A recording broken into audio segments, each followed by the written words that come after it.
been lost and alone in the city of lights. I know, getting high, feeling low, and it's out of your control.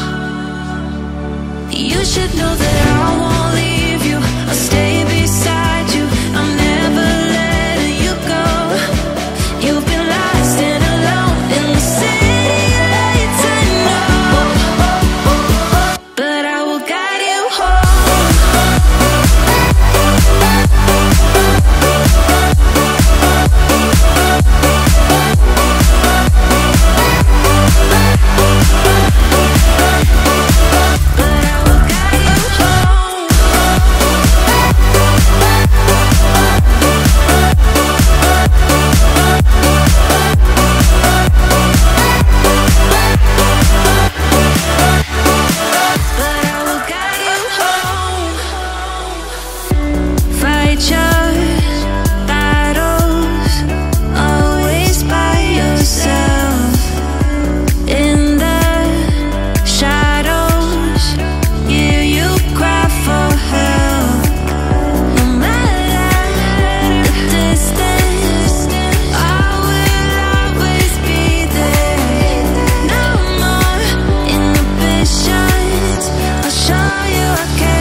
You've been lost and alone in the city of lights. I know, I know.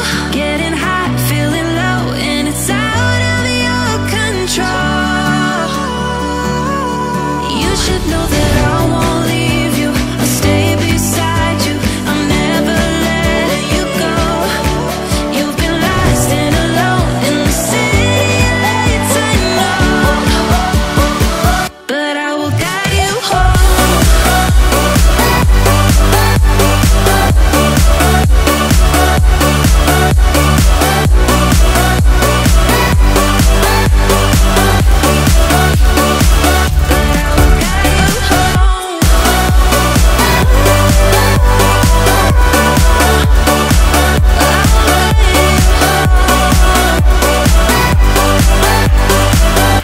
2,000 years later. All right. Okay. Okay. Okay. Love you. Okay, I love you too. Okay. Talk to you later. Okay. Okay. Okay. Okay. Bye. Okay, bye. So ayan mga Inday, nasa Red Bluff na tayo for today's video. Haba-haba yung biyahe natin mga Inday. I think yung biyahe namin nag-start, nag-ano kami mga Inday, umalis kami doon 6, dumating kami dito is 8:30. 7, 8. So mga almost 3 hours mga Inday. Yung ano namin, yung biyahe namin mga Inday. Then papunta doon sa mountain 1 hour. So bali kulang-kulang ng 3 hours and a half mga Inday yung biyahe namin. So dito muna kami ngayon mga Inday sa store kasi magpapagas si Uncle. And then tawag nito, magbibili kami ng pagkain mga Inday kaya papunta doon sa mountain. Nagugutom man ako mga Inday. So wala pa akong sapat na tulog. So ayan mga Inday, labas na tayo. Labas tayo. Magbutas na lang tayo. Love, can you open this? I can get my boots. So mga Inday, nakapag-boots na. Sweet. Yung sa Uncle Lin yung mga Inday magpagas. Tubilan yung gas mga Inday. Ito siya. Lalagyan siya ng gas. Tubilan. Kaya para pagpunta namin sa mountain, hindi kayo mapubusan ng gas mga Inday. So yun lang mga Inday. Thank you so much. Ma-share ko lamang.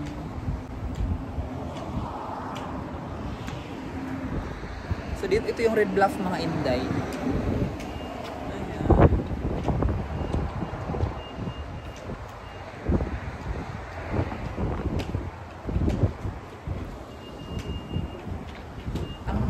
Gas. Ayan.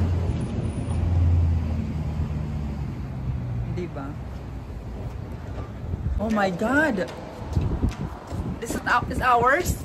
No. Well, I'll make sure I put mine on there now. Who's the owner of this? Somebody probably found it, set it there, so they can come back and get it.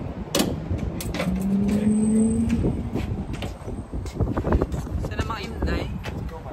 Punta na tayo sa ano?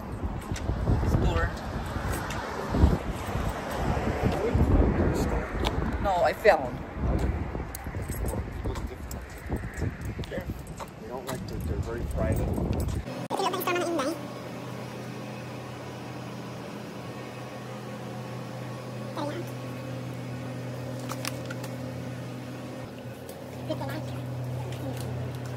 Sakyan.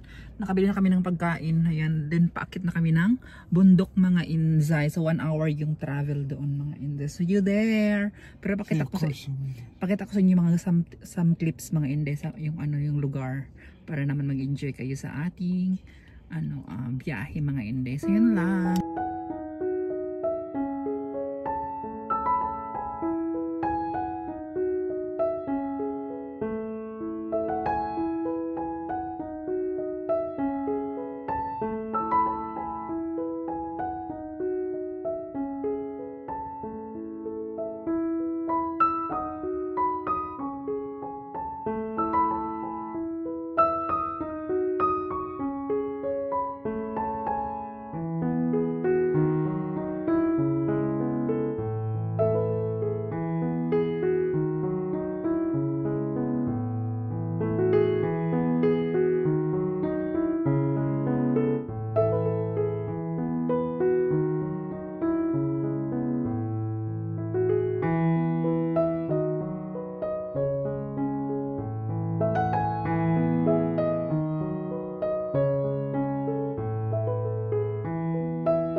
So, yun mga Inday, nakarating na kami finally. After 3 years. Charot. 3 hours mga Inday ang biyahe. So, nakarating na kami. Narinig niyo ba yung lagas-las ng tubig? So, yun yung tubig mga Inday.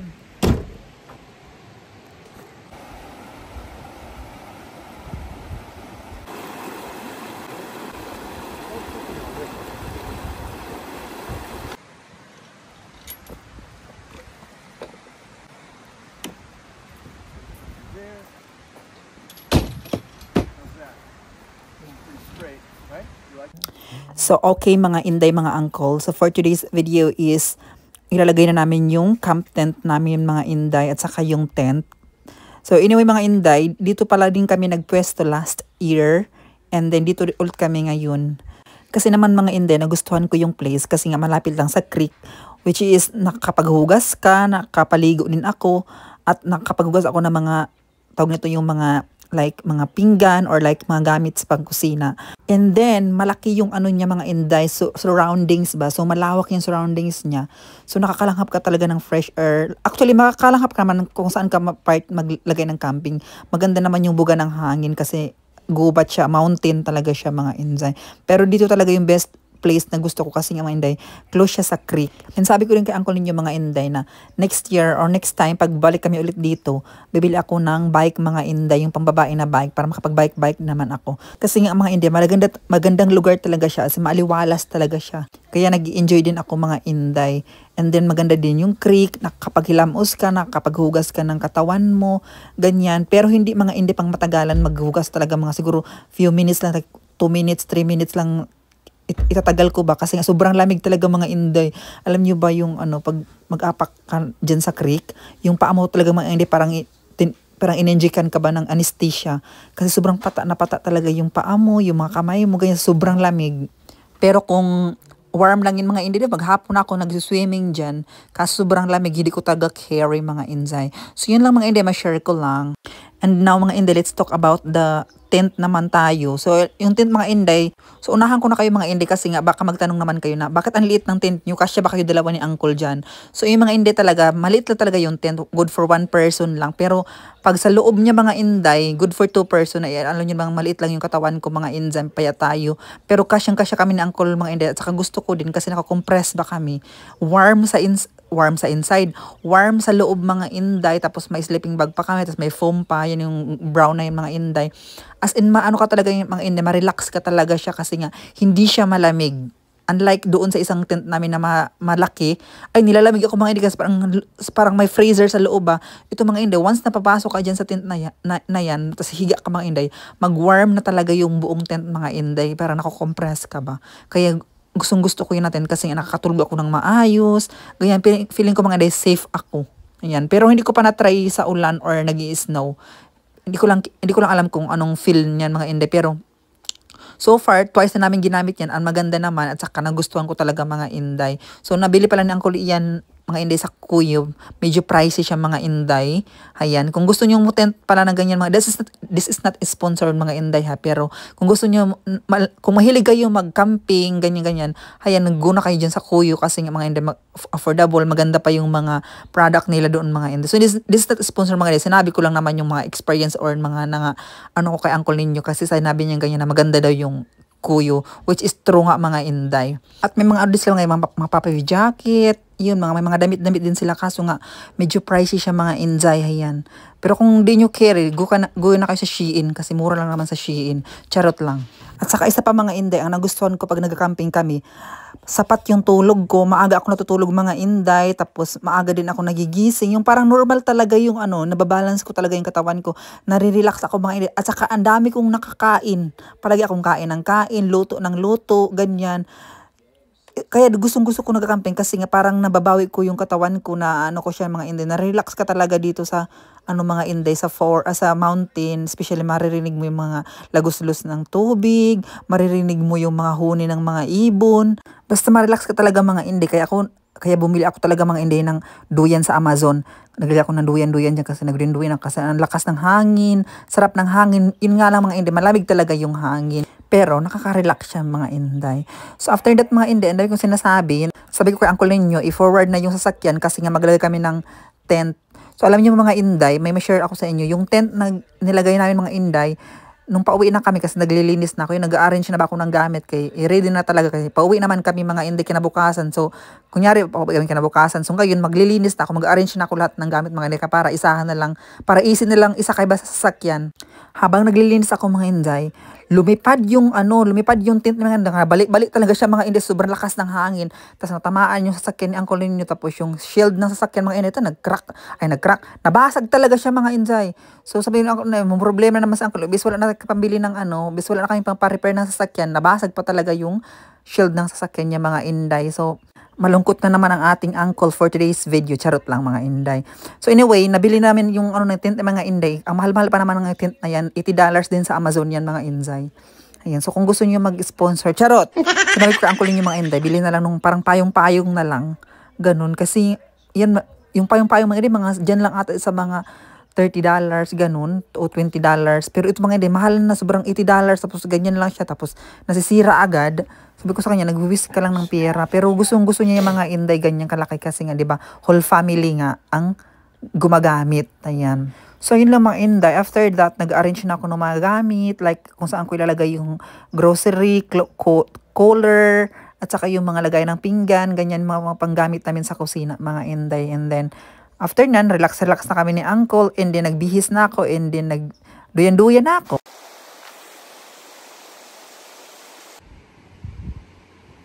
That's it.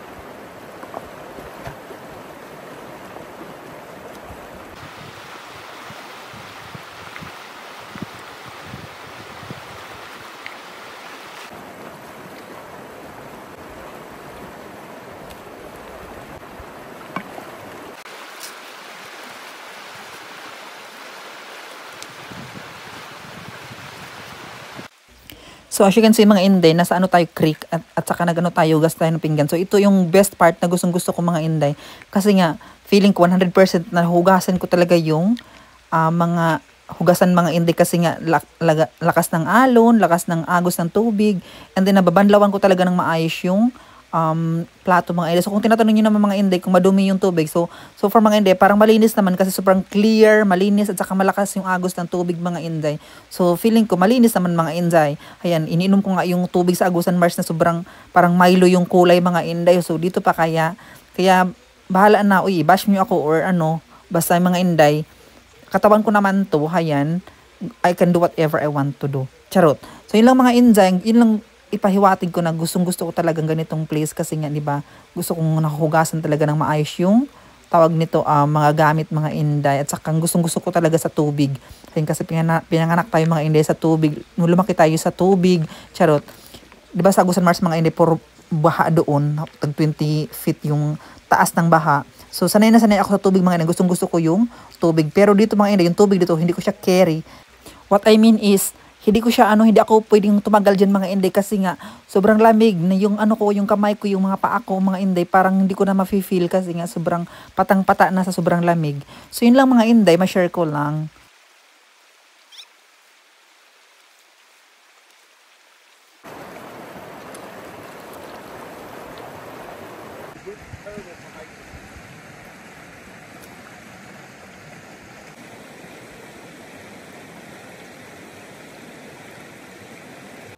So yun mga Inday, kung tinatanong nyo naman, bakit ako naka-dress pang white, ganyan. So, kunyari mga Inday kasi, diwata-diwata tayo, ayan. Pero ang kanilabasan mga Inday, mukha tayong demonyo. Charot.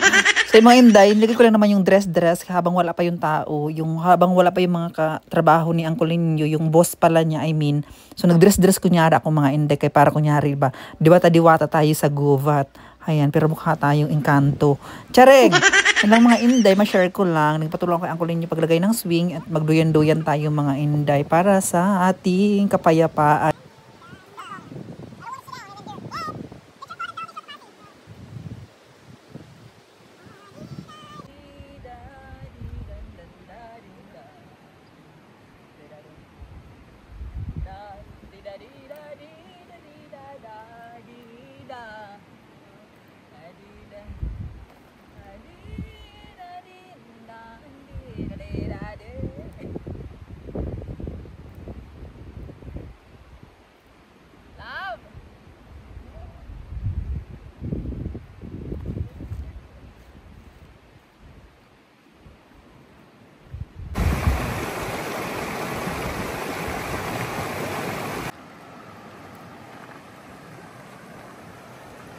See that woman dressed in white?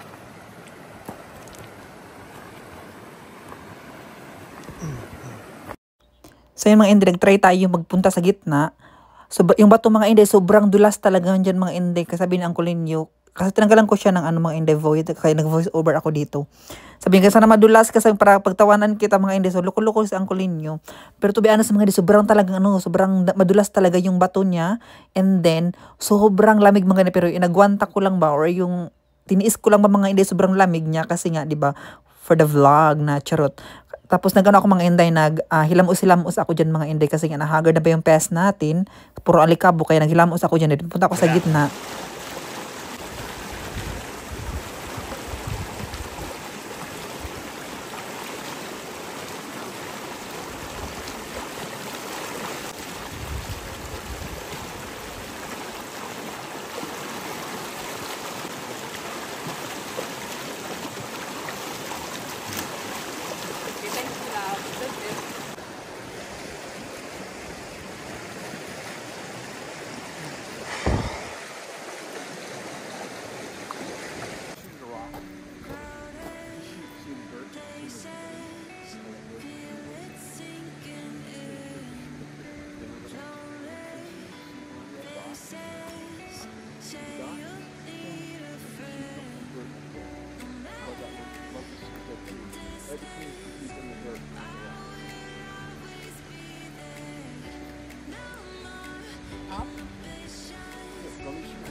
sure you're shooting at something. Don't shoot over the hill. You're shooting at something, not a rock.